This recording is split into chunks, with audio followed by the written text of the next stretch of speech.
Hello and welcome back to the True Crime Guys podcast. I'm Lauren. And I'm Michael. Back in studio. We are on a Sunday. An entire week. On a Sunday, yeah, we're recording a different day. It's weird. Yeah. Things have changed a little bit. My job title's changed and I don't have as much time at work to do things, so we needed to adjust. Right. We just adjusted. I almost quit. A bit of a learning Michael curve. had to talk me off of a ledge. I'll just throw that out there. Come back, we'll just record 2 days later.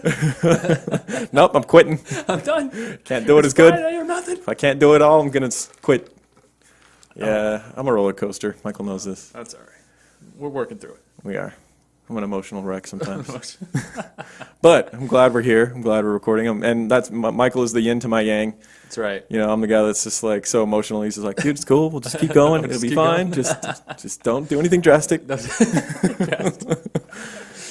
Put down the recording equipment, Lauren. Put down the cell phone. Take a step away. I come back. I'm like, oh, I'm good. I'm good. I'm right. All right. Yeah. We decided to do a fun case because that kind of keeps me interested as well. Less of a grind. Easy, shit that's fun to study. Hopefully you guys will be into it. It's kind of a bigger one. It was 2 in a row, 2 free episodes in a row that are bigger name cases. It's true. For you guys. So next week we're going to have to pull out some shit that's Just like... giving it all away. Next week we're going to have to pull out a one that you guys haven't heard of. Although most people have heard of this one we're doing today, I don't think they know what really happened. Right. You guys don't know the true story. I had no clue. We're going to get behind the scenes. Boom.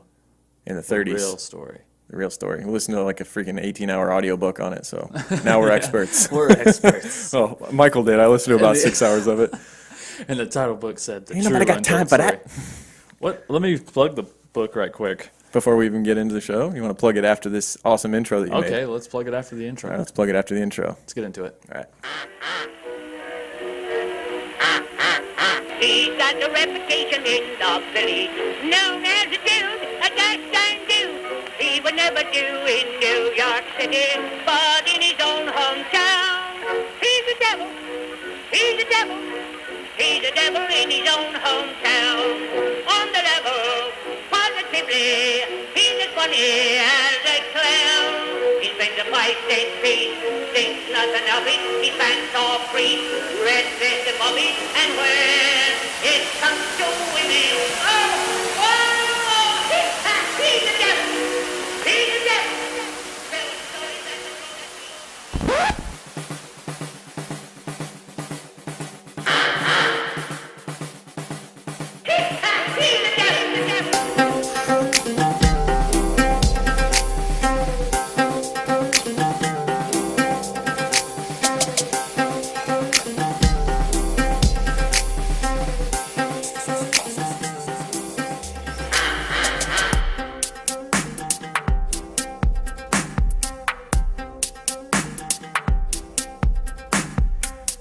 You've read the story of Jesse James, of how he lived and died. If you're still in need of something to read, here's the story of Bonnie and Clyde. Now, Bonnie and Clyde are the Barrow gang. I'm sure you've all read. How they rob and steal, and those who squeal are usually found dying or dead. There's lots of untruths to these write-ups. They're not so ruthless as that. Their nature is raw. They hate all the law, the stool pigeons, spotters, and rats. They call them cold-blooded killers. They say they are heartless and mean. But I say this with pride, that I once knew Clyde when he was honest, upright, and clean. But the laws fooled around, kept tracking him down and locking him up in a cell. Till he said to me, I'll never be free, so I'll meet a few of them in hell. The road was so dimly lighted, there was no highway signs to guide. But they'd made up their minds, if all roads were blind, they wouldn't give up till they died. They didn't think they're too tough or desperate. They knew that the law always wins. They've been shot at before, but they did not ignore that death is the wages of sin. Someday they'll go down together, and they'll bury them side by side. To a few it'll be grief, to the law a relief, but it's death for Bonnie and Clyde. All right, so our case this week, none other than Bonnie and Clyde. Bonnie and Clyde. Or Clyde and Bonnie. Old school as gangsters. Bonnie hated it to be called. Old school gangsters. Really fun time period to study in American history. The Robin Hoods of the 1930s. Yeah, they kind of were. They like the people's champions for a little while until they took it too far. People were like, you know what? I don't like you anymore. You guys are dicks. You think they took it too far? Yeah, at a certain Take point. it too far. Yeah. But once you're in that deep, you have to do whatever you need to protect yourself. Yeah, but that doesn't mean it's okay to kill innocent police officers for just because you need to That's true. survive. You know, okay, how many times can we back you up on that? That's true. It's like, well, they're trying to survive. It's like, yeah, well, cop's trying to do his job. That's true. But the cops could have done better. And They just weren't armed as well. That's what's crazy. so you're blaming the cops for getting shot because they didn't have good enough guns? Is that what you're telling me? Basically. No. They should have had faster cars and better guns, Yeah. Well, they should have. and then it wouldn't have gotten They to the should point have. of them getting shot. Or they could have paid police officers. That would have been a good incentive. Yeah, Maybe that to would have get been better lawmen. That would have been better. That would have been ideal. Instead of maybe Of it being like a hobby of theirs to be a cop. well, they worked on like commission. They were like car salesmen. They're like, Yeah. you issue a ticket and you get like, here's $2. Yeah. Let's talk about the book that you wanted to talk. You wanted to get Oh into that. yes, it's supposed to be the end-all, tell-all book for Bonnie and Clyde. So I wasn't planning on getting an audiobook this week. I just didn't think I had time. But then Michael was just raving about this book, and I was like, all right, I'm gonna use my Audible credit for this one because it sounds good. It's really good. But I was in over my head. I don't have 19 hours. I didn't have 19 hours this week because I'm training in a new position. Usually, at work I can listen to shit all day long. So Right. I can do the books and all that stuff, and that's helped in the past with this show. Yeah. Didn't have time for it this week, so I squoze it in when I could, and I put it on 2x speed, and I was trying to pick up every bit of This information. is the story of Bonnie and Clyde. Narrated by Jeff They Gunn. shot 6 cops and then they ran away. I don't know. Yeah. They didn't get any money again. Dude sounded like an auctioneer the whole time. Want to hear Bonnie, Clyde, Clyde. Okay. Yeah, so what's it called again? It's called, I haven't even said it once. Okay. It's called Go Down Together, The True Untold Story of Bonnie and Clyde by Jeff Gwynn. Gwen? Narrated by... Gwen? Gwynn? Narrated by Jonathan Hogan. Okay. It was a very detailed, did he say how he got all this information at any point in the book? Or is it just I think it was a shit ton of research. extensive research? Interviews Yeah. with family members. Yeah, because police Clyde's officers. sister came out later and did interviews about Yeah. stuff, and Matching up who with else? police reports. Buck's like, all kinds of wife stuff. came out and wrote stuff while she was in prison, right? Yeah, Blanche. She wrote her Yeah. own book. Yeah. Yeah. Okay, so yeah, there was a lot out there, and we tried to soak it all in. We know other podcasts have covered this one, where hopefully we can bring some more to the table on it. Yeah, so let's get into it. Let's talk about Bonnie. Let's start with her upbringing. She was born in Rowena, Texas, a farm town, on October 1st, 1910. She shares a birthday with Zach Galifianakis and Jimmy Carter. Really? Yeah, so Jimmy Carter. she's in pretty good company there, right? Yeah. I love Galifianakis. Who doesn't? He's funny.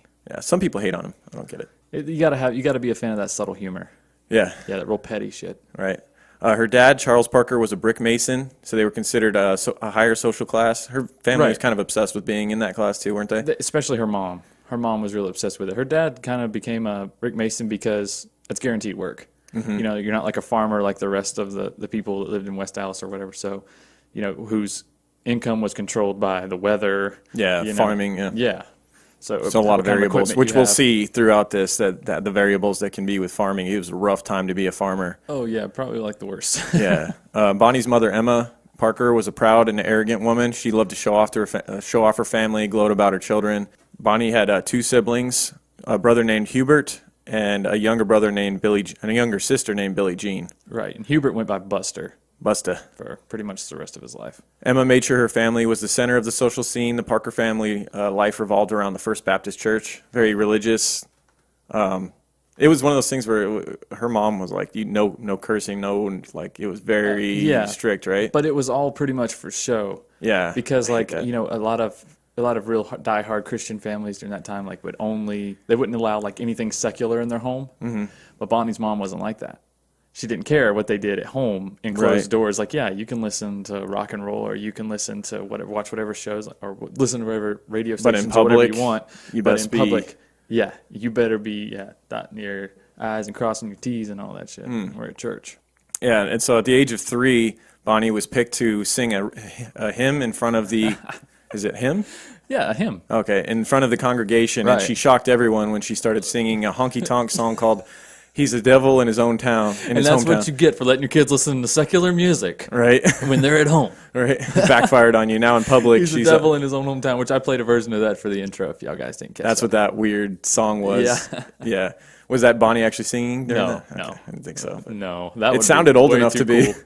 I watched a movie actually on Netflix real quick, and they show this scene, and they actually show like a little girl singing this, but they act like in the movie they over dramatized it, of course, like they always do, but they made it like she was singing at her dad's funeral and she sang this song, which made it like 50 times worse, right? Because she's saying, she's supposed to be saying good things about her dad, and she's over here, he's a devil in his own hometown, That's pretty awesome. She's like prancing around on stage in the movie, and I was like, you gotta be kidding me. Right. But yeah, it's like 3 hours on Netflix. Y'all want to check it out. Super entertaining, not very factual. Okay.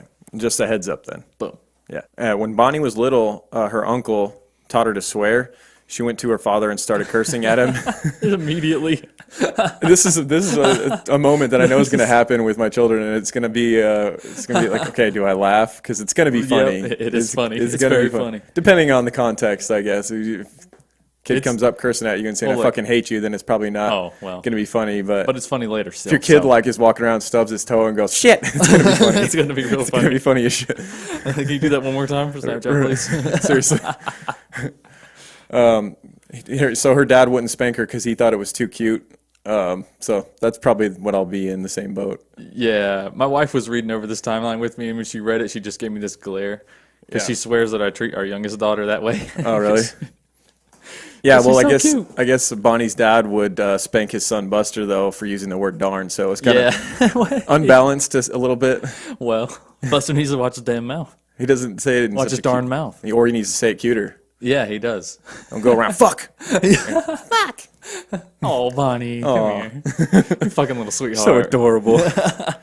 In December of 1914, Charles died, and there's no record of the cause. It was highly unexpected, and it forced Emma to move in with her parents in Cement City, which sounds like a beautiful place to live. Right. I think this is why the movie combined these events, because it was so close. Okay. Bonnie was around that age where she sung that hymn in church, and then her father died not too long after. Oh, okay. Movies like to combine shit. Yeah, we've they noticed. combine shit. We were They're talking making up time. We were talking about it before the show. We were talking about certain people that were members of the gangs that we'll get to in this. There's a lot of names. Y'all just hang And on movies, tight. movies tend to just combine people. Like three different real people will become one fictional character in a movie. Right. And you're like, wait a second, this guy did that, and this guy did that, but all of a sudden in the movie, the same dude did both. Yeah, It just doesn't yeah. make sense. Right.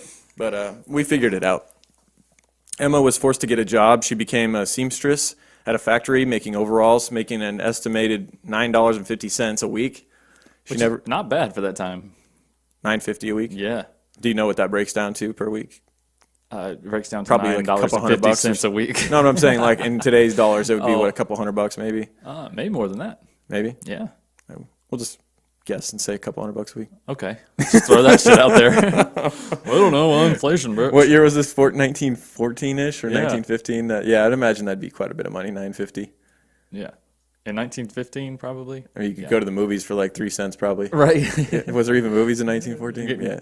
Cokes, for a nickel and shit. Let's go to the pictures. Grab a quarter. I want some popcorn. You're gonna get this stupid accent now. They were Southern too. Yeah. They So were apparently, Texas. being a seamstress, she still had the attitude that her family was high class. Which, I mean, whatever. I guess it's all in your mental. It's in your attitude. If you think you're high class. Well, she gotta can't sell drop that the shit, act you know? now. She can't drop the act now. Not in living in such a small town. You got to sell it. Be a high class Yeah, seamstress. that's right. They used to call Bonnie during this time the Adorable Terror because she would be lighting fires. That's a very common thing with serial killers. She's not a serial killer. You bite your tongue. Okay, she hung out with plenty of them. Well, that's different. Every damn person she enjoyed in life. Serial was one. killer support. Okay. Okay, well, she Like liked we're- like fire. we're doing. She liked fire, and she liked serial killers, and she liked to love them. Yeah, she did. She would also break into her grandfather's wine cabinet and often drink until she passed out. At 6 years old, she joined. This was before 6 years old. Yeah. She was doing this. Yeah. Damn. Yeah, she's a bad That's little hardcore. That's hardcore. kid. She was. At 6 years old, she joined Cement City School, where she got into fights over school supplies and such. However, at an early age, she learned the attention she could get from boys. Already, man. Yeah. She's something else. For real. She made sure she kept up with the latest fashion and makeup trends. That never really changed, even during the later days, the sprees. Oh no. There's way more photo ops then. Like, why would you want to look your worst? Right. You know. Exactly. Got to stay looking fresh, and then She always tried to look robberies. good. Whenever That's she got the chance, she'd steal some nice clothes right. for her and for Clyde. She bought makeup and things. With, she paid for that with stuff. robbery money. Well, she That's hard-earned money. that's hard-earned money right there. At 15, she scraped the money together to have her professional glamour shots done, believing one day she was kind of obsessed with the idea of becoming famous, right? Yeah. Then again, absolutely. I think a lot of young girls, that's kind of I mean, I'm generalizing, obviously, but I don't know. I've got a little niece that's like that. She wants to be famous. She's always like demanding the rooms, dancing around, and wants everyone to stop and watch her sing, that kind of Right. thing. Well, especially I this- could picture Bonnie being like that when she was younger. Well, you also got a picture of where Bonnie's coming from too. I mean, she is a poor family. Squalor, her fucking mom Cement puts on City a- fame. Yeah, her mom puts on a front, but they poor. They You know poor. what I mean? They poor. They broke his shit. Yeah, and that would be something that would not only improve her life, but the life of her family and the social class of her family. Yeah. So that kind of superstardom, I think, was the end-all goal for not only little girls, but I mean, I think boys too. Right. Wanted to be, athletes and stuff. Mm-hmm. A few weeks before Bonnie's 16th birthday, she married her high school boyfriend, Roy Thornton. Before they were even married, Bonnie got a tattoo of hearts and arrow with her and Roy's name in them. That's always Yeah, worked on out her great. inner thigh. That's worked out great every time in history. It's That means it's going to last forever, I think. the kiss of death. That is, what that is. especially in, pre-1920. Yeah, that was Right? very like. That Oh, was no, this was in the 20s. That was a very bad girl thing to do at the time. just get a tattoo at all, and then to get it on your inner thigh. Whew. Where'd they do that tattoo at? I guess you ain't seen it unless you're supposed to, though. I guess not. But there's rumors. A lot of people seen it. Oh shit! Really? Yeah. Well, it's just rumors. Okay. Well, on September 25th, 1926, they were married and moved into a new apartment. At least they got married. She got the tattoo and they got married. Bonnie missed her mom, and within months, they moved back in with Emma. Bonnie wanted kids, but according to her mother's memoirs, Bonnie had a complication with medical procedure when she was young and was unable to have children after Right. that. Yeah. Probably for the best when you think about how the future for her lies. But her kids Maybe if would've she been had a so kid, she cute. wouldn't have. Maybe if she had a kid, she would have cleaned up her act and not got with future criminals and been so obsessed with Maybe. criminal There's a activity. scene in the movie where Imagine a little baby Bonnie and Clyde like going on adventures with them. That would have made it Yeah. even more entertaining. Yeah. There's a scene in the movie Give where that kid they're a talking about pistol. They had kids. plenty of them. They're talking about kids. Yeah. It's like, and I think it kind of hit the nail on the head because, like, Clyde's telling her, he's like, after this job, of course, it was always that. We're gonna you know, settle after down. this job, we're going to settle down. We'll have all the kids you want, Yeah. Bonnie. Jesus. It's like, they'll be running all over the yard if that's what you want. That's my favorite part of watching Locked Up Abroad, that show, because it's like, I just needed to do this last one, and then I swear I was going to settle down. I was going to buy this place on the beach and retire forever. It's always And then they do one it, last and they're one. like, I got away with it, and I just had to do one more. And it's like, you're just going to keep doing it until you You're get just caught. Just fucking admit it. Just fucking admit it. right. God, you're not going to stop. You get away with it, that gives you more emboldened. We've talked about it. Serial Yeah. killers, the same thing. Like, the more you kill, the more you're like, well, this is easy. I just got away with it. Might as well do another one. And the more you get away with, the more confidence Imagine you have. how that must feel real good after you rob a bank and it goes great. Yeah, you're like, holy shit, I just made a I got away year's scot salary. free because I got a fast car and I just got away with 33 grand. And Right. These cars are all easy to steal, and I can just get another one Yeah. and keep on going. yeah, what's going to make you stop until you get caught? That's right. That's the whole story here. It's going to they keep getting deeper and deeper and then they can't get out. That's right. On August 1927, Roy started disappearing for days at a time, not telling Bonnie where he had gone or what he was doing. When he would return home, he'd be drunk and hit Bonnie. Bonnie refused to divorce Roy, though. That's the one. I'd say that's probably the two biggest values of Bonnie and Clyde. Eventually, was that Yeah. they're just super loyal. I think she really loved Roy, though. Yeah, Really well, loved Roy. Yeah, no doubt. She was definitely smitten by him. There's something about that first love. You Yeah. know, you never forget it. Yeah. She would refuse to divorce him, and all the way to the end, she would continue to wear his ring. Right. Even after he left her. And Yeah. She even knew the woman that he Reba? left her for. Yeah, Reba Griffin. You think she's a redhead?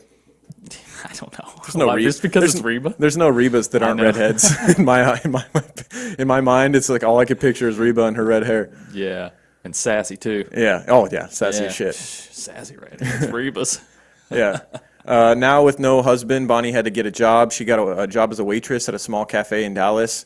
Her salary would have amounted to about $2 to $3 per week. So that shows how much money her mom was actually making, because years before this, her mom was making what did we say it was, $9 a week or Yeah, something? So $9.50. 3 times what Bonnie was making as a That's what I'm waitress. saying. That wasn't a bad job. But she was also getting tips, too. Yeah.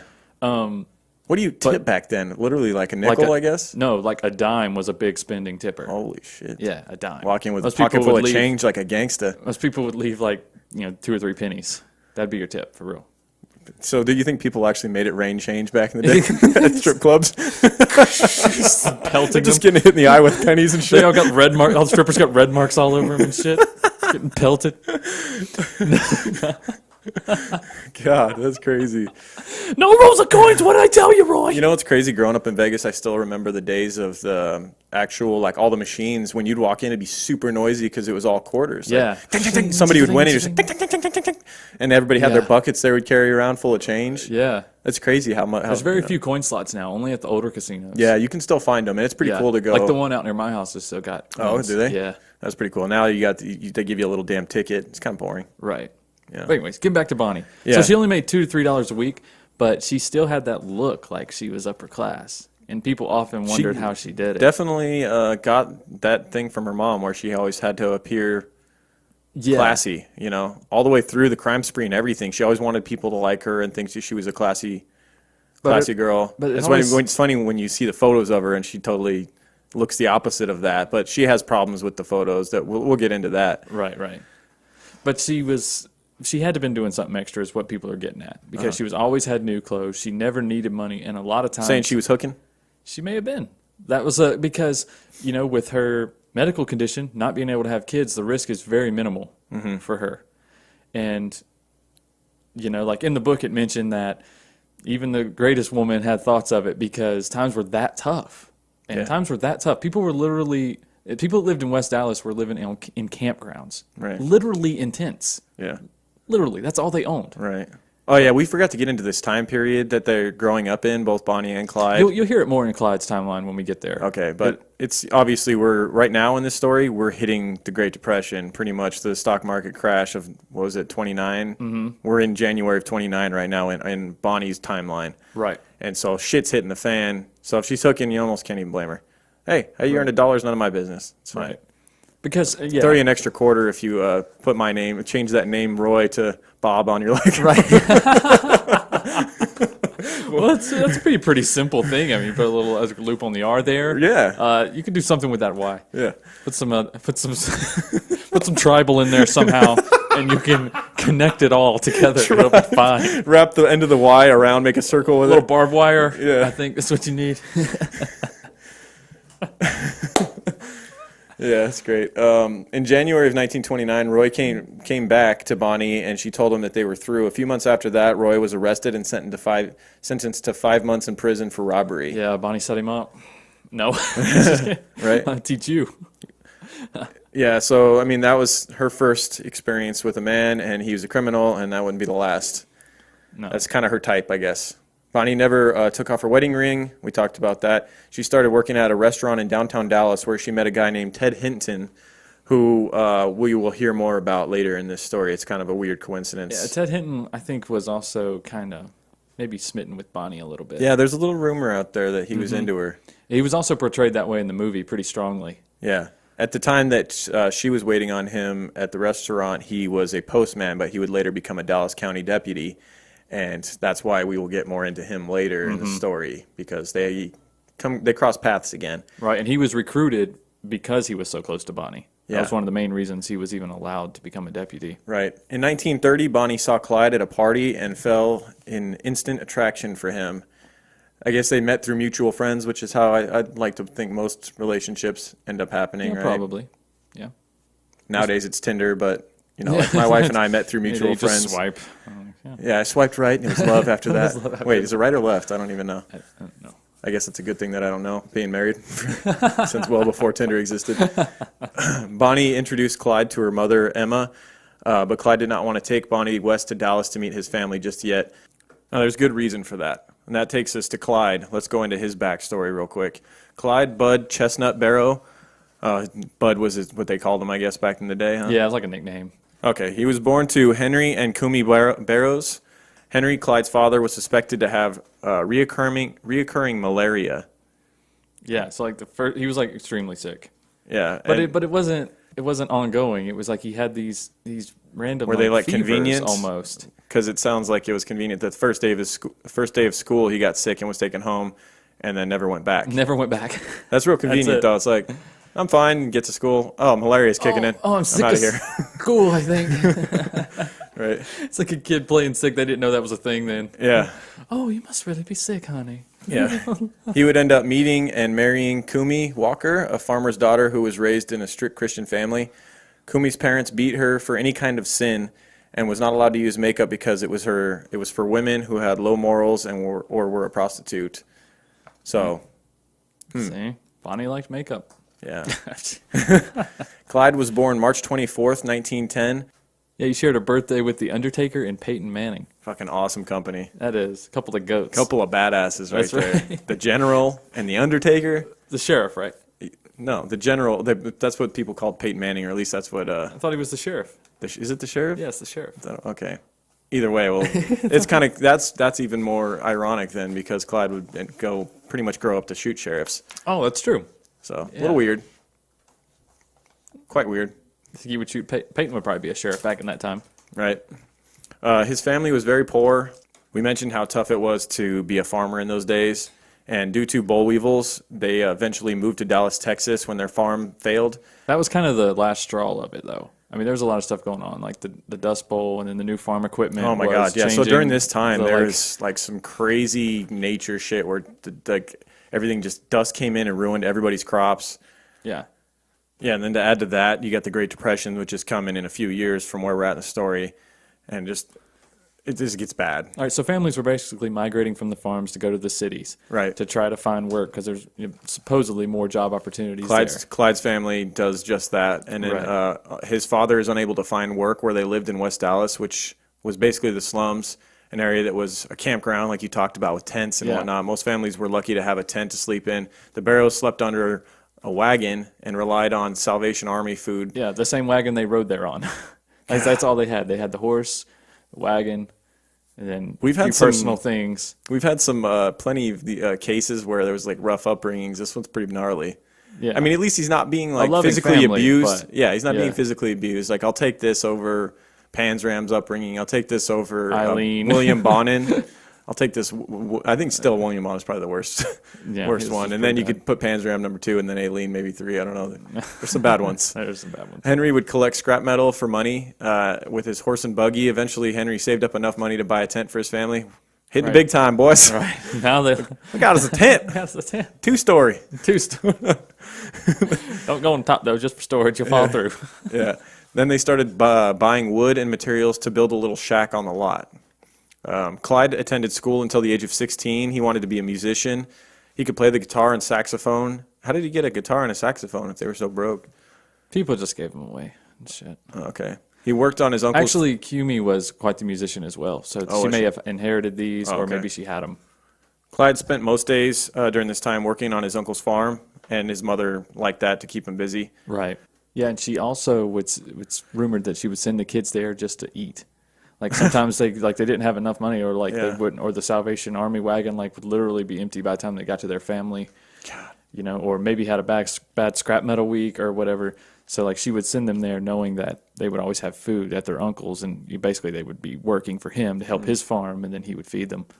We're so fortunate, man. You hear people bitch about the stupidest shit, like the iPhone being late release or something, and like this people then couldn't even feed their kids half the time, Right. You know. And then when the Great Depression really hits, like there's bread lines and stuff. It's just like fuck. Quit know. bitching about stupid stuff, people. I know we like to think, oh, we went through 2008. It was pretty bad. Right? But like, no, it's not even close. Yeah, you didn't have to pay your mortgage for a while. We get it. Right. And your credit took a hit. Whatever. Yeah. Not to downplay it. I'm sure it was terrible for people that couldn't pay their houses and stuff. Right. Adjustable rate mortgages. You fuckers. Yeah. Now, right after working on the farm for a while, he would end up moving to the city and living with his brother Buck. Let's go into Buck a little bit. Buck was his older brother. He quit school after the 3rd grade, and as a teenager, he got mixed up in cockfighting and started stealing roosters so he could fight them.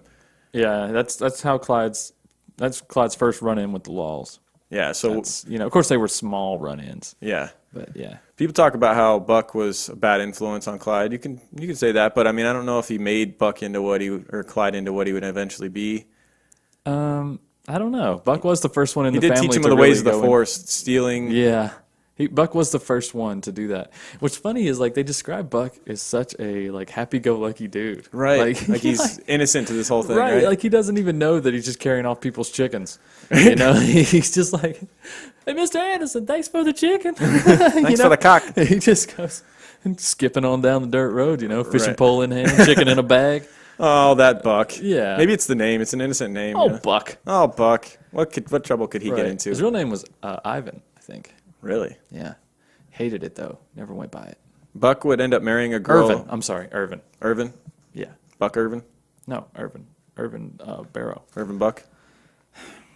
Yeah, Buck Barrow. Irvin Buck would end up marrying a girl and had twins, one of which died. He moved into his parents' shack in West Dallas where he started fighting dogs. After his pit bull attacked his little sister, she was okay. He was told he had to leave. Right, now this shack, real quick, because we totally upgraded from a tent without explaining how. His dad was just buying building No, materials. we talked about that. Oh, did we? Yeah. Okay. We talked about Clyde's dad building a shack on the Oh, property. okay, cool, yeah. Like Yeah. this is a very small shack. This is like one bedroom, you know, spaces between the slots of wood. Like he was getting wood and nails Obviously, no wherever he running could. water or anything like that. Oh, no, Probably still absolutely shit in a not. The bucket whole or something. campground had to share like 2 outhouses. Oh, okay.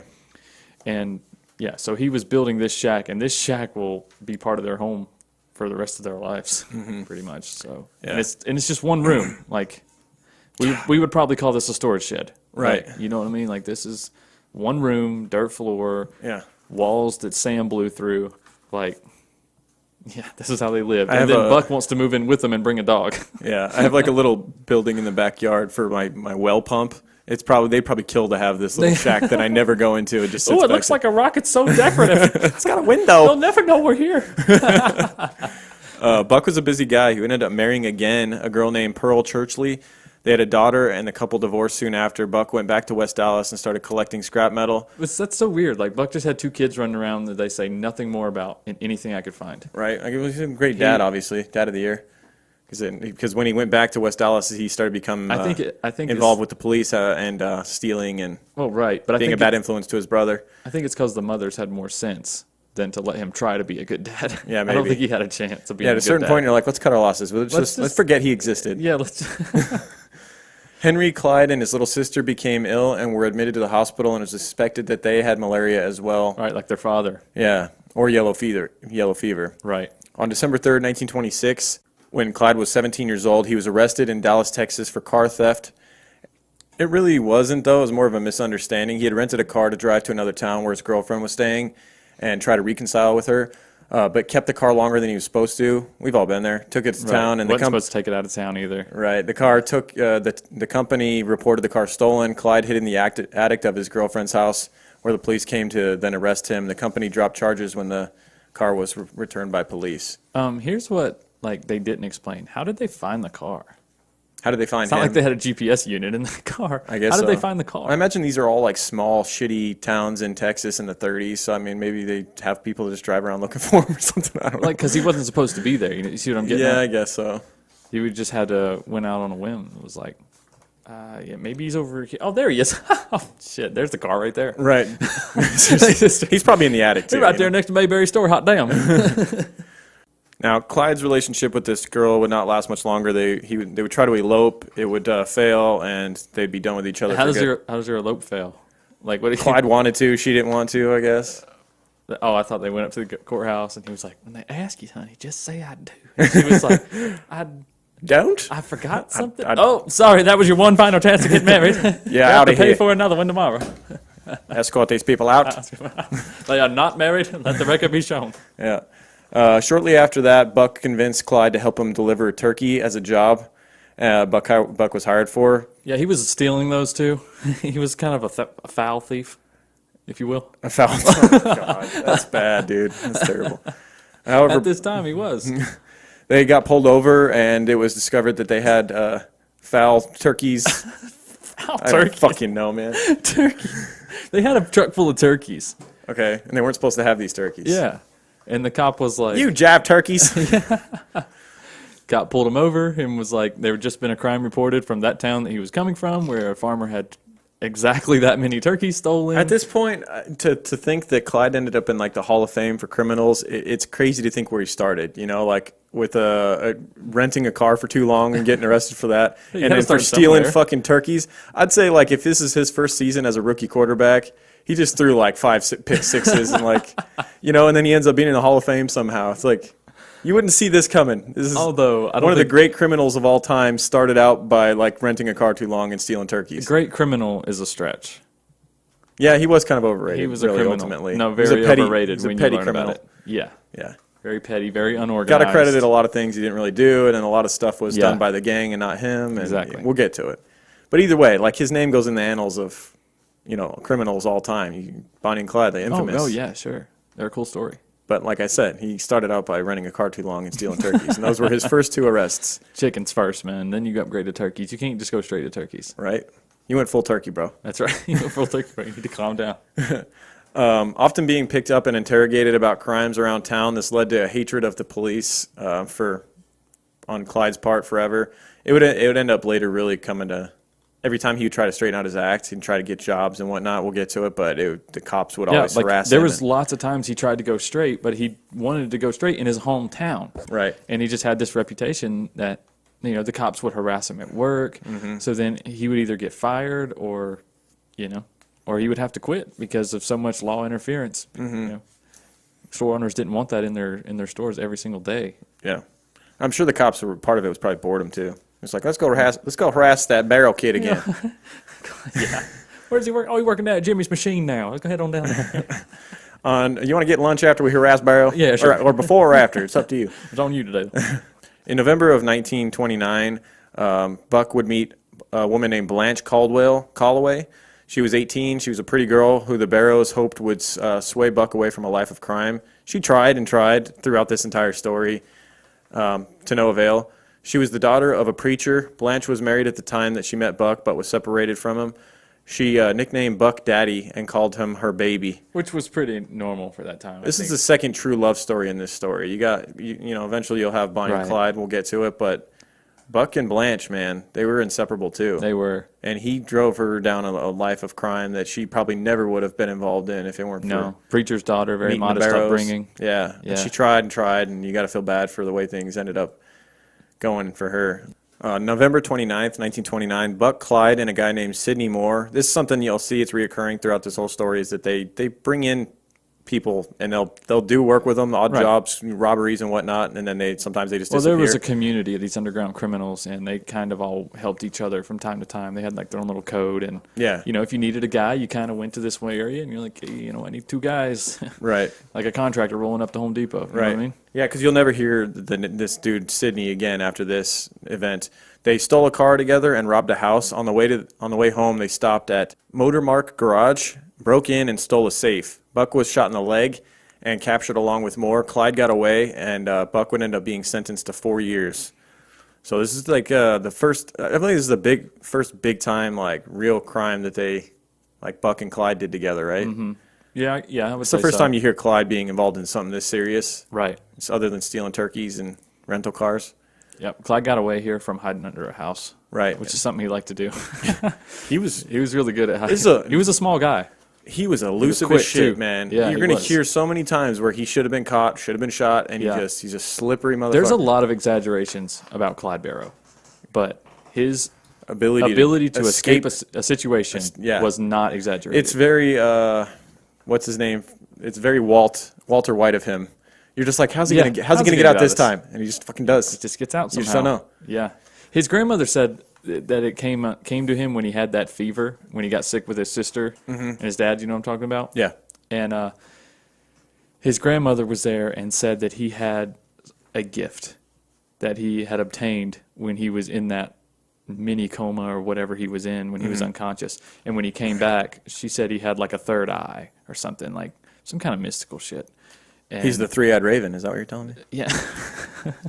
It's a Game of Thrones But reference. it You wouldn't know gave because him- you don't watch the show. No, fuck that right now.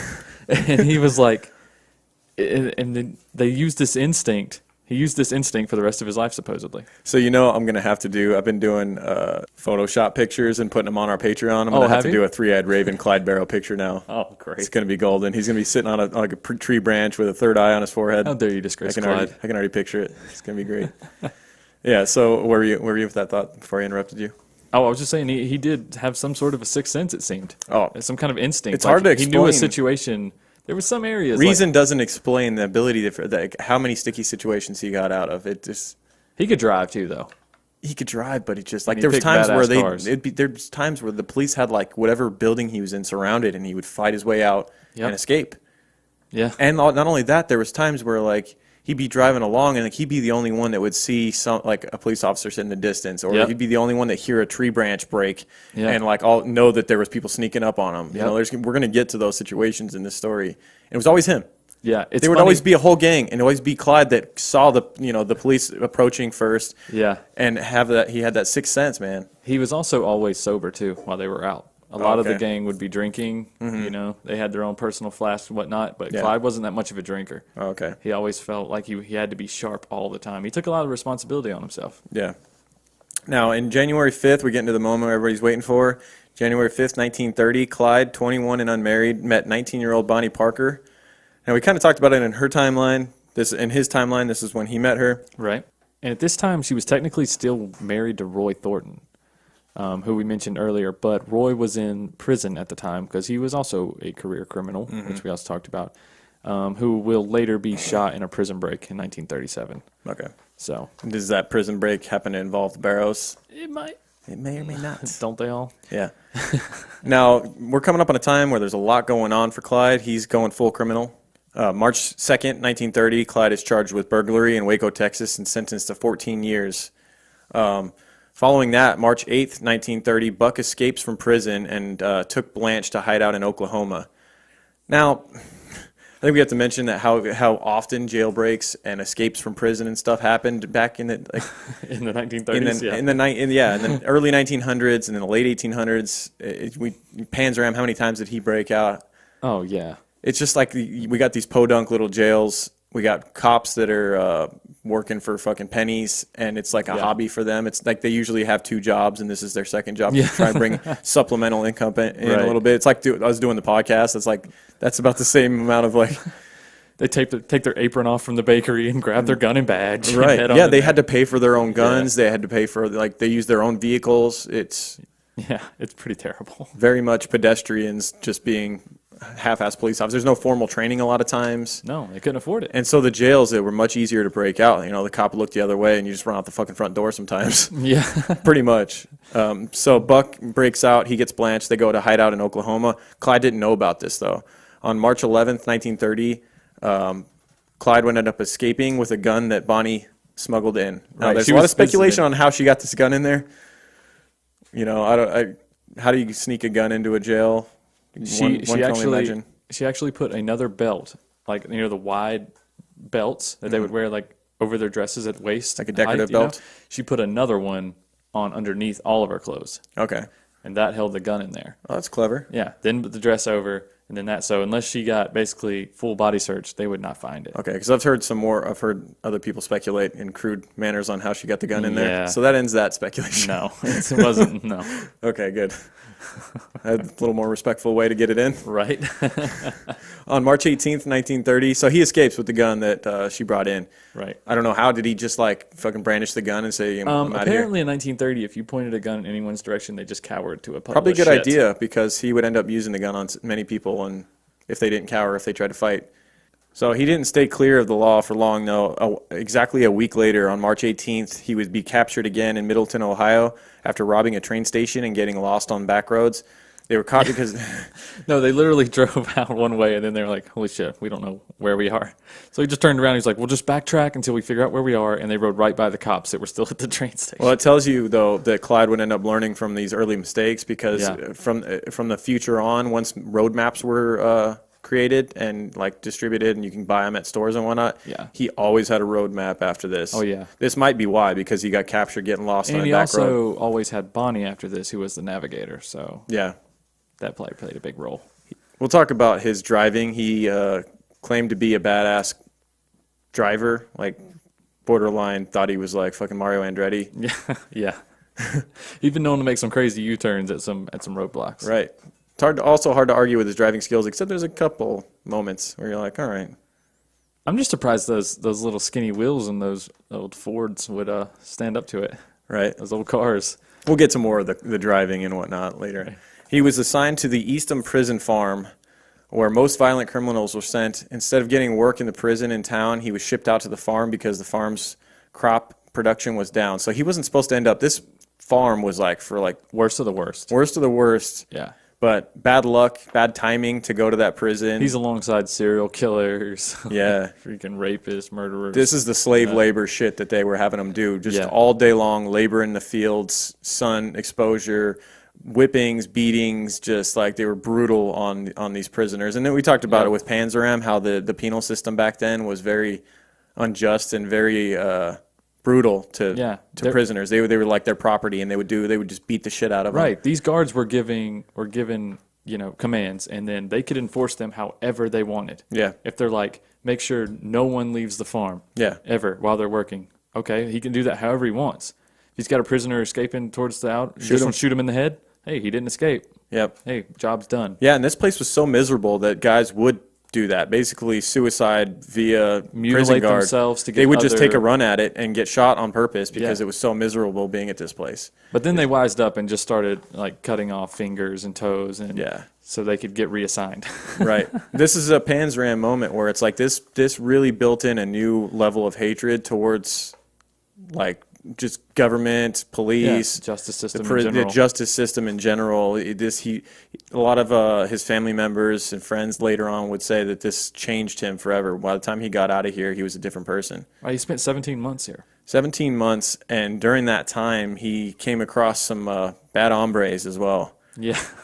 Although he did make a friend. He made friends with a guy named Ralph Foltz.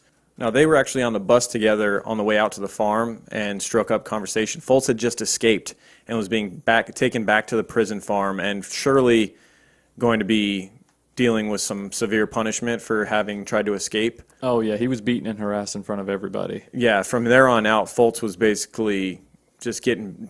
It was miserable. He was getting beaten daily, and Clyde stood by him. Clyde would actually... There was moments where Foltz would be getting beat down by all these guards, and Clyde would just be standing there like mean mugging them, and they'd be like, "What, you want some too?" And he'd just be like, "No." But I'm not. And then they would beat looking at them like in a very disapproving manner, like I really think this is not cool, guys. Yeah. Type of thing. Could you stop doing that? Yeah. Something happened though. Clyde and Foltz would end up being close, and Clyde. This plays a big role in the future for Clyde. This meeting with Foltz. Yeah. Clyde would be beaten as well quite often because of his attitude. He's obviously, from what we could tell so far, Clyde's not real big on authority. Doesn't like being told what to do. No, he does not. He's very independent. He likes to do his own thing. Yeah.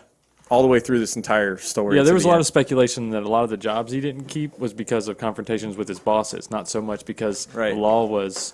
It was just like, it was a combination of the two. It's like Clyde couldn't take orders. He wanted to do every business his way. Yep. And also the same in the harassment by Barrows the gang. law. In the Barrows gang, it was Clyde's say all the way. Yep. Everywhere they went, whenever they would leave the state, it was where he wanted to go. Every time they'd hit some kind of a robbery situation, it was Clyde's idea for the most part. And he had to at least approve it. If someone had an idea, he would have to go through him first. Oh, yeah, for sure. Now, Clyde would be transferred to Camp 1 from where he was in an attempt to separate the pair of him and Foltz.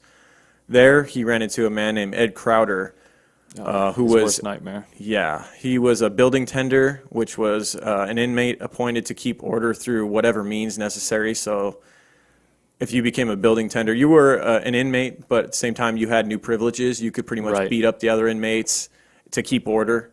I think they just gave guys like Crowder these jobs so they didn't turn on them. Yeah. Because apparently Crowder was a monster. Yes. Over 6 foot, 250, like he was a giant. Yeah, and he was sentenced to 99 years, so he really had nothing to lose. Mm-hmm.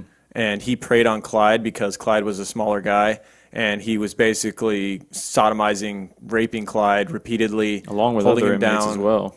Yeah. I mean, anybody that he thought was easy prey. Right. Pretty much everybody there hated this guy, but they couldn't do a whole lot about it. So at this point, Clyde would end up striking a deal with another building tender named Aubrey Scally. he promised Clyde that if he killed Crowder, that he would take the fall for it, since he was already going to be doing time indefinitely. Yeah, he Scully was had a life lifer. sentence. Yeah. Yeah, Scully was a lifer. He wasn't going anywhere, but he didn't feel that he could take on Crowder, and he didn't want to try, because if he didn't successfully kill Crowder on his first shot, he knew what was going to happen. He would kill Scaly for Clyde, sure. however, felt that he could pull it off, and on October 29th, 1931, Clyde took a lead pipe from the field. He hit it in his pants leg. Yeah, he hit it in his pant leg, and lured Crowder into the shower and delivered a blow that took down Crowder. He hit him, in the back of the head, right? Right. Crushed his skull. Put him down. Yeah. Put him down. Killed Crowder. Scully then rushed in and gave him a small cut in the ribs and stabbed Crowder multiple times. So he stabbed himself, Scully did, to make it look like there was a scuffle between him and Crowder, and then stabbed Crowder multiple times, so that when the guards came in, it looked as though Scully somehow got the better of Crowder. Exactly. And Which is hard to believe, but they were like, well, whatever. Well, I guess it happened. Like, well, That's good enough for me. One of them's dead. but it's Whatever. in the history books now. Look, but this is like one of the most common things that people get wrong in the Bonnie and Clyde story. Like, I've seen this wrong so many times. So many people are like, oh, Clyde paid Scaly to stab him. No. Or Clyde stabbed him himself. No. It was one blunt force to the head by Clyde.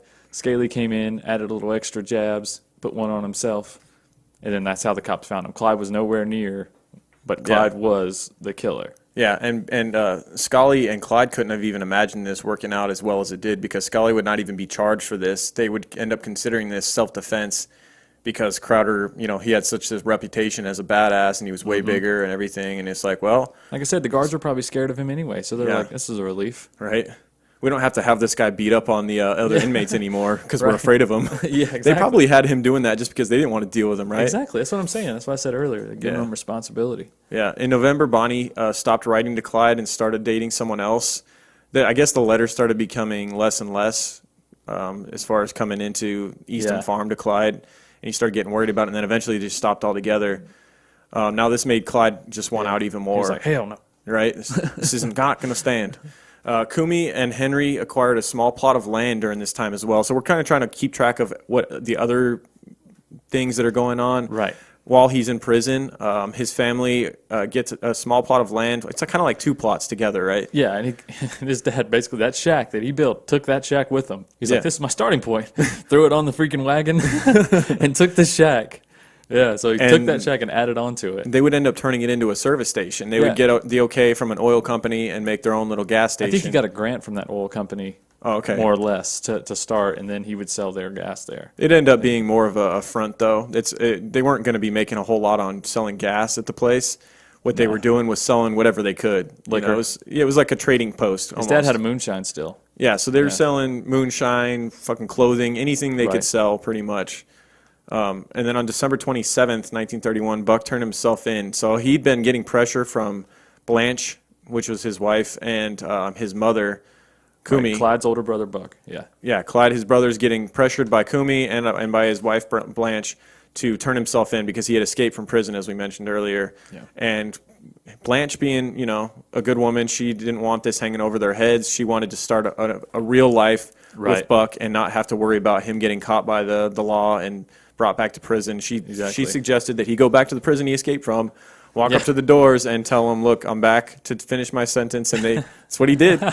He would end up doing it. Just walked right back in. Yeah, it's probably the first time in history they were just like in disbelief, and they welcomed him right back in. Yeah, because like nowadays you'd get a longer sentence. You might get a worse location. Yeah. A worse prison to stay in. Yeah. But no, here they're like, oh, well, gosh, well, thanks for coming back. It's just, have a seat over there. We'll get you signed in. Yep.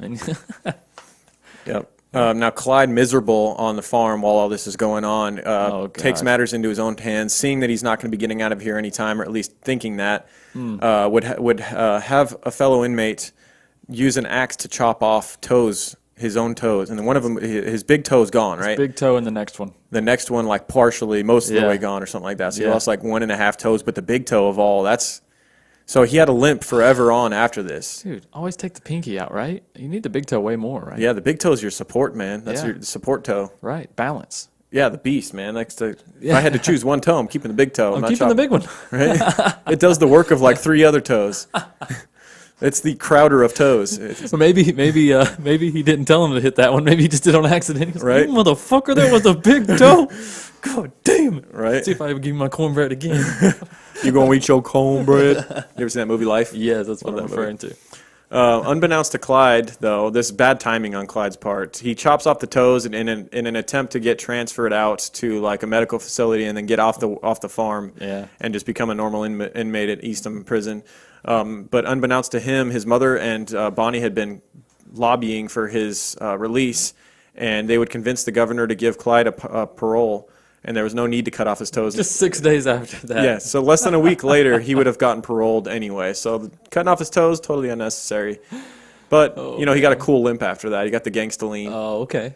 And Bonnie we'll get to it, she would end up getting a limp as well. So they were the Limp Brothers. Limp brothers. Limp, Limp couple. the Limp Barrows. The Limp Barrows. Oh, okay. Limpy Go with Barrows. that, even though they weren't married. The Limpy Barrows, I like it. Yeah. The Limpy Barrow Gang. So Clyde's out, and upon return home, he gets back with Bonnie. It's kind of funny how that went down. Yeah. Because she's like with her boyfriend, right? She's At her house. At her mom's house. Yeah. And Clyde just comes walking up, and she's like, "Baby!" Runs up to him and wraps her arms around him. "I've been so lonely without you." His Looks up at boyfriend's the guy, like, she's "I'll just let myself out." She's like, "Yeah, you can go now, sweetheart." Yeah, I'm done with you. I guess she was real bored. He's an average, probably a good guy, but Right. can't hold a candle He's to like the a- cop on Shameless. Yeah, yeah, exactly. Like good-looking dude, probably, a lot Right. going on, but But he she's don't like, steal cars, so. I'll take the criminal over. Yeah. Get the hell out. Very much. Clyde is then back. He tried to straighten out his life. He tried to get jobs, but as we mentioned, the Great Depression has hit around this time, and also the constant police harassment isn't helping. Right. He's getting jobs here and there, and then police keep showing up in the middle of his shift and taking him away for questioning, and he keeps losing the jobs. He would even move to Massachusetts for a small amount of time and take a construction job up there. Yeah. Someone of But his he family, hated it up there. yeah, I mean, naturally, if you're from Texas and then you go all the way up to Massachusetts where it's freezing cold and you're away from your family and missed Bonnie and all that stuff, she didn't go with him. Yeah. Big culture change, too. Yeah. So he went up there and then he would end up coming back. Now, Ralph Foltz, who he had met and hung out with in Eastham Prison and talked many times about if they ever got out, they were going to get a revenge on Right. Eastham Farm. They were going to tear that place up and have a prison break and all this stuff. Foltz took him serious. Yeah, He's yeah. like, "Hey, And Clyde, Foltz was remember just that waiting. time?" Yeah, he had gotten released before Clyde had, and he'd just been waiting for Clyde's release. He didn't know when it was going to happen. He didn't know he got paroled early, but he was keeping Right. an eye on things. And he saw a newspaper clipping of the parolees or the people that had gotten out of prison that month Yep. and saw Clyde's name in there. So he headed on down Yep, to that stole neck him of up the a woods. car and headed on that way. Yeah, exactly. And with him would be Raymond Hamilton, who grew up near Clyde in West Texas and was acquaintances. They knew each other. They weren't good friends. Right. But at one point, Foltz and Hamilton ended up in the same jail together, and Foltz would actually help break Hamilton out. And so they were connected, and then so when Foltz comes back down, he brings Hamilton. They're both criminals. They get Right. together with Clyde, who's on his last straw as far as trying to clean his life up. He's given up on hope on that. He then pronounces to his family he's going to lead a life of crime.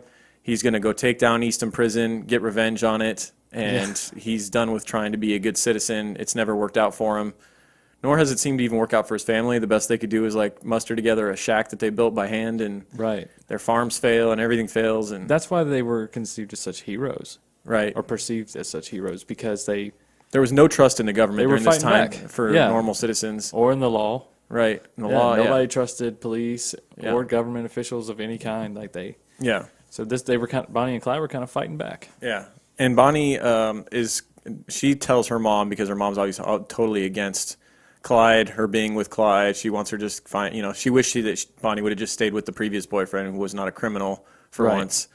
She finally had some dude sandwiched between criminals that was actually a good guy, and of course Bonnie ditches him. So she lies to her mom about getting a job out of town in another state and takes off with the Barrows gang. Right. She held up this life for a while. Right. Yeah.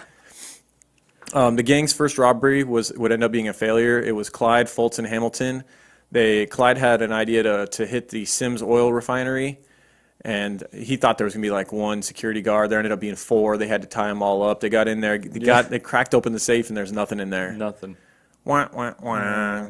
So the main goal, though, was still getting. They were going to hit some things to get money so that they could get their revenge and do the prison break on Easton Prison Farm. Right. Their plan was to get together a bunch of guns, some money, more guys, and hit Easton, take out as many guards as they could. Anybody that worked there, they hated this place so much, and then break out as many prisoners as they could as well. Exactly. The three began driving long distances looking for a good bank to rob. They find a bank in Kansas. Foltz and Clyde enter the bank with shotguns. Hamilton was a getaway driver. This was their best score of this entire Yep, he should have just quit right here. Should have thing. walked away. They almost did. This is this is kind of what they were hoping for, was to get the money and then go hit the farm. But life never works out that way. Right. They would end up getting from this bank $33,000. Now Hamilton was against robbing banks at this time. That's equivalent to like $500,000 now. Yeah, about $500,000. That's how much 33 grand was back in these days. And like I was mentioning, Hamilton was against doing banks until he saw how lucrative it could be and how Right. quick it could happen. It went smoothly. Clyde and Foltz went in with the shotguns. They hit it before the bank was even open. It was like right as the manager was there. Yep. Well, they scoped the place out for a few days. Yeah. And they noticed how the manager arrived by himself. The guard would always be late. Yep. Yeah. They hit it. They got out before the cops could even show up or anything. They were out of there. And one way that I guess we should go into Clyde's kind of MO on how he was so successful as a criminal, he would learn things Luck. like he would luck, but he would learn some things that were hard to overcome for local law enforcement. Like fast cars are a big deal. Yeah. His favorite thing was a Ford V8, which was a new high-powered vehicle that had just hit the market. It was the fastest car you could buy at the time, Yep. pretty much right off a lot. And he would steal these Ford V8s, and like we mentioned, cops, they had to drive their own vehicles and have their own guns. Right. And so Clyde, pretty much, if the cops got onto him, he would just gun it. He would Yeah. just punch it. They'd be out of there. And They'd never catch him. yeah, it was said that if you gave him a 5-minute head start with that Ford V8, that cops had no chance. Jesus. And he was also claimed to be one hell of a driver as well. Right. And aside from that, he always tried to have more firepower than the police. His favorite weapon would end up being the BAR. the right? BAR, yeah, which is pretty much a badass assault rifle. Yeah, pretty much. That's what it stands for. Yeah, BAR. exactly. Oh. I don't know. What was the technical term for it? Do you remember? No. Where's Jobber Jones when you need him? Our big fan out in Texas. That's right. Hopefully he's all right with this hurricane that's going on right now. Yeah, stay safe, brother. Yeah, he would know. What is it? You just looked it up to... M1918 Browning automatic rifle. Yeah, so this was Clyde's weapon of choice, which was far superior firepower compared to what the police were carrying. Most of them had like a 380 pistol, right? Like a little revolver that they would carry around. Yeah, whatever they had. Whatever they could afford, yeah. Yeah, whatever they could buy. Little pea personally. shooter. Right. It's funny that I watched this documentary and it showed the police. There was this gun nut, this gun collector, and they used this guy as like because he had basically an example of what the police during the time typically carried with these little revolvers that they could easily fit in their pocket or whatever. Right. And Little snub-nosed revolvers. Yeah. So this gun nut, he's like shooting these little guns that those cops used to use at like some bricks, some like Mason bricks. Yeah. And it's just like, pew, pew, and then he breaks out the Browning. The BAR. Yeah, the BAR. He breaks out the BAR and he starts fucking tearing apart these big old bricks. And it's just like, and you see it and you're like, oh, that's why Clyde was so successful. Right. He's bringing these badass weapons to a little pea shooter fight. Oh, absolutely. So he was able to, in many times that we'll get to, shoot his way out of sticky situations. Now they get their $33,000 score. And Hamilton decides that he's not going to continue on with them. He wants to keep hitting banks, but Clyde and Foltz are more interested in gearing up for Eastham. They needed more guys. They had the money, they thought, to go out and get a bunch of weapons and make this thing happen now. Right. So Hamilton took his three-way split, 11 grand, and headed back to where he came from, where his family was. Clyde and Foltz meet up with some other criminals of Foltz's. Foltz had a Rolodex, I guess, of criminals, you could say. He was a guy that knew a lot of guys, and they're all bad guys. He was a good bit older than Clyde, right? Yeah. He was in his late 30s, I think, at this time. Yeah, so he tells around the Clyde block. that he's got some guys that they can meet up with and try to gear up for this Eastham thing. And the Dallas gang would then be formed. It would go from the It was the West Dallas gang now, right? West Dallas gang is what it would become Yeah. for a little while. It would fall apart pretty quick. Yeah. The new gang got into a scrum with police before hitting a bank. They would end up kidnapping 2 police officers, and this is something that Clyde would do often. This is why people still I guess you could say defend him to this day, and a lot of people still feel like they weren't that bad because there were so many times where they had opportunities to kill more people than they could have. Right. But like they would kidnap police a lot and then just ditch them outside of town. And usually give them money, and sometimes they'd even get them better clothes. Yeah, yeah. There was one instance where they felt real bad for this cop that they'd picked up, and they dropped him off, and they gave him a $5 bill, and then he like wrote down their license plate as they drove away. There was one cop that Clyde gave his tie and his suit jacket to him. Wow. Yeah, because they'd like messed up his jacket or whatever, like putting him in the car. And so they gave him a new tie and a jacket. Wow. Now, this is where we get to Bonnie's first involvement in criminal activity with the gangs, whether it be the Dallas gang, the Barrows gang. They use her and her smooth talking and, you know, the fact that she's not a well-known criminal at this time Right. to go to the Eastham prison farm and actually sit down with Scully, Right. who we talked about earlier, the guy that Collaborated with Clyde to kill Crowder. Yeah. Yeah, so that Clyde wanted to let Scully know that they were coming, that the prison break was going to happen, and so Bonnie went in and acted as though she was Scully's cousin, Yeah. and actually had to sit down with him and let him know what was going to happen. And so I guess this was kind of like what got her feet wet, and she really enjoyed it. She liked the criminal.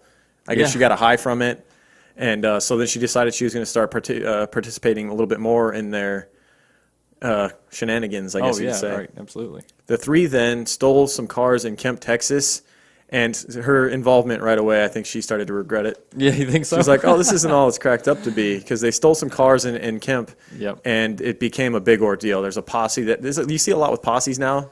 I guess because the police were so weak back then, they had to like, hey guys, come help us. Y'all standing over there, you want to come act like cops for a few minutes?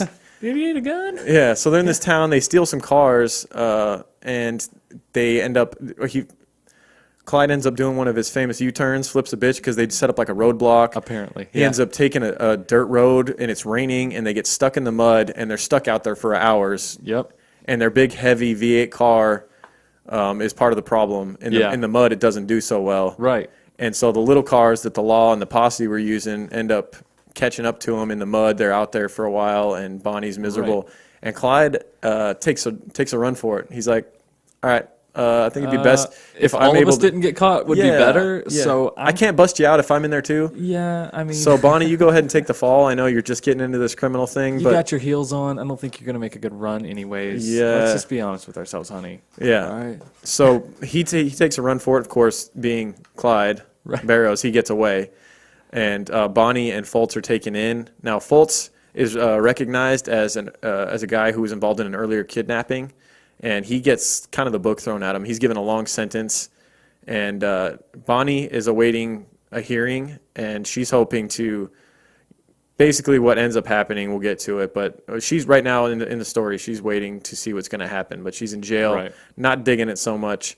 Her situation isn't all that bad, But though. it's really not that bad. And then the prison guards even started like taking pity on her and stuff, and they let her go outside in the middle of the day. I mean, Yeah. it wasn't so bad. Her biggest issue is she's not sure while she's in jail, the longer it goes, she's not sure whether Clyde's coming back or not. She's starting to doubt it because yeah. her last criminal boyfriend, well, actually her husband, her last criminal husband had done the same shit to her. Right, He yeah. would just ditch her and take off, and she was unsure if he was ever going to come back and all that. This leads to you got Clyde out doing his thing. He's rounding up more guns, getting into scrums with police in different towns. They would end up like throughout the story. It's so hard to track. We listened to this book. Right. It's 16 hours, and you got to think that Clyde, during a 2-year stretch, when we really get into it, it's like Oh, gosh. he's on the run. Yeah.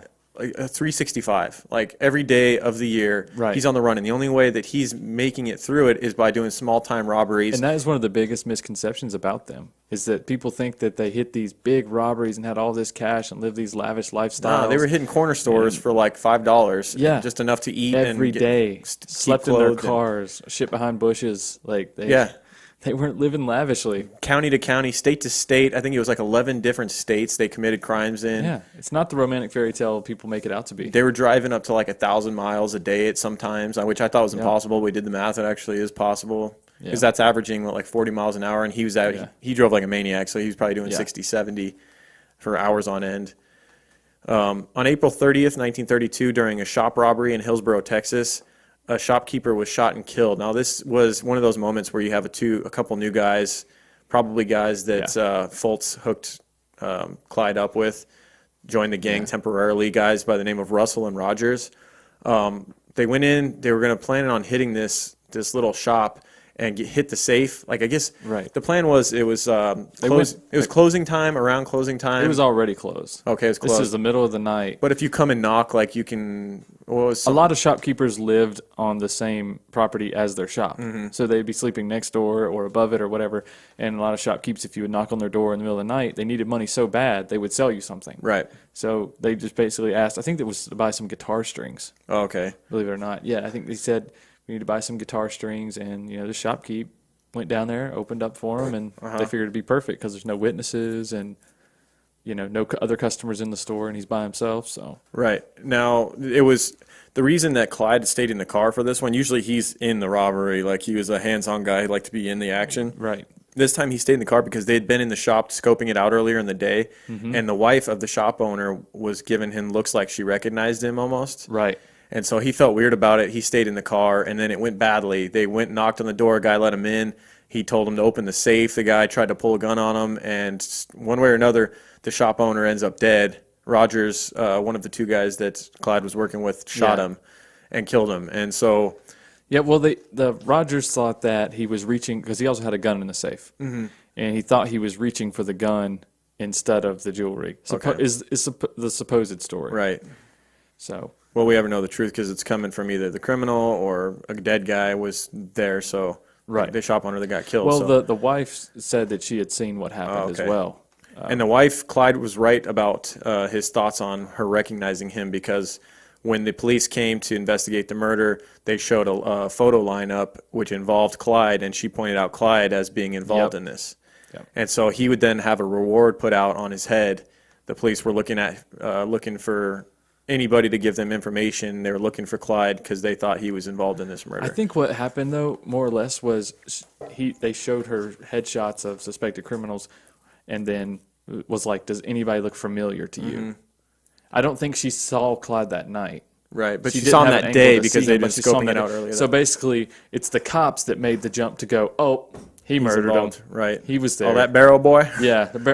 She recognizes Barrow. Right. This was in Texas, and he's known all over Texas pretty much. He always, one thing about Clyde, he always went back home.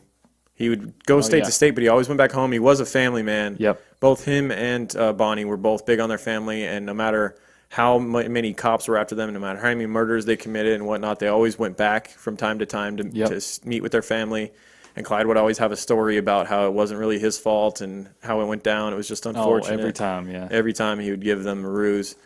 Ralph Foltz tried to escape jail in Wichita Falls during this time. He was caught and transferred back to a different cell block, which is so weird and coincidental how everything connects in this story because the new cell block that he was transferred to was where Buck Barrows, Clyde's brother, was. And so you got those two sitting around talking, and they would end up working together in the gang again later. In 1932, June, Bonnie is released after convincing a jury that she was kidnapped the night of her arrest. So, Bonnie spent 2 months in jail. yeah, and she was writing poetry the whole time. Let's not gloss that over. Yeah, because they actually thought, they said that they would let her go when her mother came up for, to get her out. Yeah. They were like, yeah, we could let her go, but don't you think it would kind of teach her a lesson, Yeah. being in here? Yeah. And then she was like, yeah, maybe. And they figured that the jury would probably buy her story as far as Yeah. she didn't have a criminal past. They knew and- she wasn't staying in there, but they're like, maybe she'll learn something. Right. So she gets out, but during the time she was in there, she wrote some poetry that's still out there now. One of the more famous ones that she wrote while she was in there was the story of Suicide Sal. Right. And I'm not going to read the whole thing because it's really long, but one stanza in it pretty much explains how she felt, I think, during this time while she was in jail and, wondering whether Clyde was going to come back or not. I think Suicide Sal is her worst case scenario. Okay. She's like, if this story is a complete flop and a failure, I'll be Suicide Sal. Yeah. Here's the stanza. If he had returned to me sometime, though he hadn't a cent to give, I'd forget all the hell that he's caused me and love him as long as I lived. Yeah, that perfectly sums up how she feels about Clyde. Right. Because she still loved him and wanted him to still come back, but she was skeptical. And she's still not sure. Right. She's like, okay, if you come back, even if you're broke, I'm not going to be mad. Right. Well, it worked out because in June of 1932, like we said, she was released. And, of course, Clyde wanted to go get her. It just wasn't working out. He still had I don't know, why did he not go try to break her out? He probably suspected that she would get on her own too, Yeah, right? no, he did. Yeah, And He- breaking it her out wasn't just worth might the make things risk. worse. It wasn't worth the risk showing his face. Right. Yeah. Now Raymond Hamilton and Clyde meet up at and settle their differences because we'd mentioned how they'd broken apart. They didn't really ever like a Clyde bad wasn't a couple. big fan Yeah. of Hamilton, but they kind of go back and forth, and they're willing to work together because they're criminals and Well, you had two alpha males there. Yeah. You know what I mean? They both wanted to be in charge. They both thought they knew how to do things, and yeah. neither one was taking shit from the other. So Yeah, I think during this time it was just convenient for them both to work together for a little while. They began robbing again. On August 5th, 1932, Clyde and others in the Barrow Gang were caught drinking and being rowdy in Oklahoma. no, not them. Right? This is one of those situations where they're in somebody else's state, they're hanging out, there's, girls around, they're drinking, they're getting rowdy, and the dudes that are in this bar are looking at these guys sideways. They're like, what's up with these dudes? Yeah, they were party crashers. Yeah, they're crashing the party. Yeah. These guys weren't big fans of it. And later, while sitting in a car, Clyde gets approached by a sheriff and his deputy, and a shootout would end up commencing. The sheriff was shot 7 times but lived, and the deputy was killed. Yeah, Now- this was pretty crazy. Yeah, this bad. No Actually, Clyde had just gotten into another car to steal good. Yeah, at this time. Like he had. They reported a suspicious man going around checking door handles, and then when the officer went down there to check it out. Now this is again, when I say officer, that's quotation marks. Like this is some guy that volunteered his time Right. as a watchman. except for this one of them was party. a sheriff, so I'm sure he's a little bit more. He's probably a full-time police officer if you're a sheriff at that point, right? Sheriff's Yeah, kind of a but big deal even back the then. full-time police officers weren't making steady income. Like they Yeah. were still just getting incentive pay. Yeah. Now we're in 1932 right now, and I think it's important just to real quick just reiterate that 32 to 34 was this is like the main bulk of the story. Nuts. This was when Clyde and Bonnie, they're going to be reunited again soon, obviously. But Clyde's work was done in those 2 years. It was chaos for 2 fucking years. Oh, yeah. It's really hard to track. It's jumping all over the place because he was Right. on the road every day. Yeah, he didn't really have a home. He was just living, wherever, were. robbing daily. Right. But we're going to have to cut this one. We didn't have time to record both parts today. This is going to be a 2-parter. That's right. Yeah. Surprise. Part 1. Surprise, surprise. We haven't done a 2-parter in a long time. Part 2 will be out next week. Hopefully you guys enjoyed part 1 and are looking forward to part 2. Well, it's just getting started. So Yeah, I know no, there's we're a lot. getting There's a in. lot of background, a lot of setup, but it's necessary. It's going to be worth it. Yeah, it will be. It's going to be worth it. There's going to be a lot of cops dropping like flies in the next one. Oh, yay! If you like cop killers, man, this part 2 is going to be the one for you. That felt like such a dick saying that. You sounded like a dick. I don't know why I even said it. Sometimes I say things and then I'm just like, oh, should I cut that? No, I'm just going to leave it. It's fine. Just leave it in there. Yeah, so let's give some shout outs. Okay. I want to say thank you to Brad Kalin, who is a creep accomplice. He's a Patreon supporter. Oh, yeah. Usually we give shout outs to the Patreon people on Patreon episodes, but he got upset that we didn't give him a shout in our last regular episode, so I'm just going to give him a shout here. Oh, okay. Well, that's what we do. We'll give you another one People on the next pleasers. Patreon one too, Brad. Of course. Yeah. True Crime Couple, a podcast, a true crime podcast, one of those out there. Nice. Good one. They hit us up and wanted to say that they like our show, and I checked out their show, and it's a good show, so check it out, True Crime Couple podcast. Cool. Thank you for the iTunes review, Henneth, and I want to say big thank you to your wife, Michael Kristen, for helping out with the show lately with some of the studying and Yes. reading poems and stuff for us for Yeah, the she's show. done Just some voiceover anywhere work. she can step in, it's been nice to have her help. So Right. thanks, Kristen.